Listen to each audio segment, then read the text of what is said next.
time now for a look at the stories making the local papers this evening. Matt Withers from Archant Media here, as always, with his pick. Good to see you. Hello. We're going to start with that, the Hackney Gazette. Now, they've been looking at the Olympic legacy, and they've brought up some figures which suggest perhaps we're not getting where we should be with this. Yeah, they have. It's quite stark. They say 3/4 of the promised 11,000 jobs for the 2012 site still don't exist.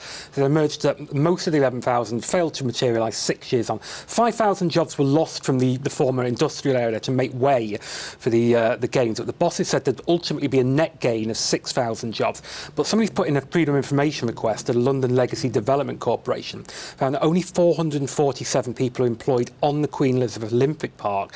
Now, while that doesn't include the former broadcast centre, which people now will know is now an area called Here East, when that was last looked at, there was 222 people there. Now, apparently it's risen to 2,500, but that's still far short of the 5,300 jobs that were promised there when it was announced back in 2012. So these figures are well low. Yeah, tricky one, isn't it? Because the goalposts here aren't fixed, and there's lots of ways of kind of interpreting these figures.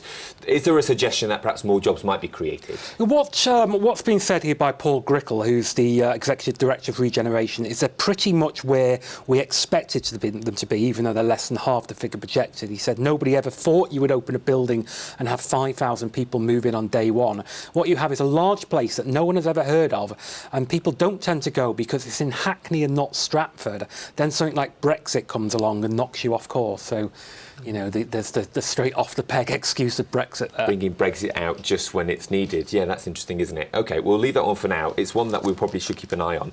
Now, if you are eating, you may not want to look at the pictures for this next one. They are particularly grim.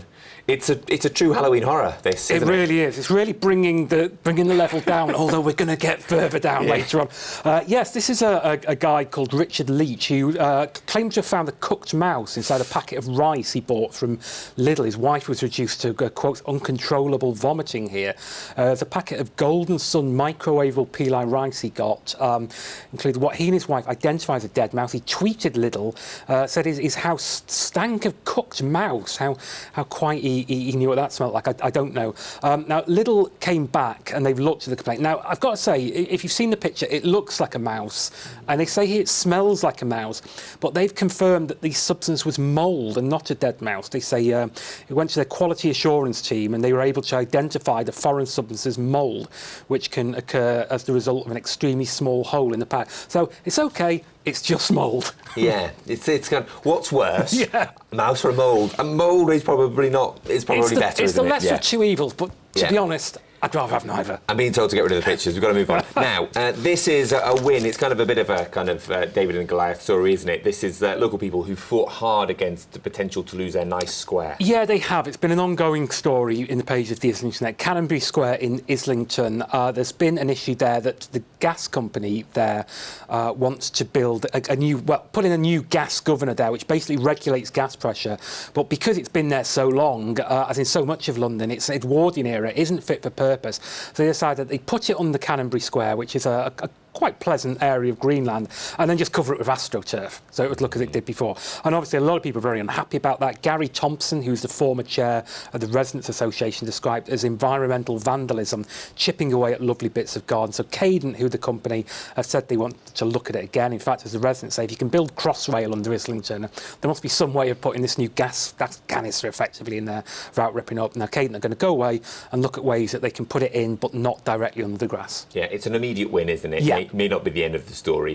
Finally, I can't make head nor tail of this one. What's going on with some mushy peas in Bexley Heath? I shall do my very best. The Bexley news shopper have picked up on apparently Wetherspoon's been slammed over an order of mushy peas. A Bexley Hill boozer, as it's referred to here, the Furs Round, a guy called Daniel Kelly, who was on his way to a party there. His friends were already there, said that he wanted 10 portions of mushy peas, or as it's described here, the British side dish. He did it via their app. He was not surprised. They thought it was a joke order and cancelled it, but they took the money from his account. He got there, asked for a refund, but they said they'd already fired up the mushy peas, so he couldn't be given a refund.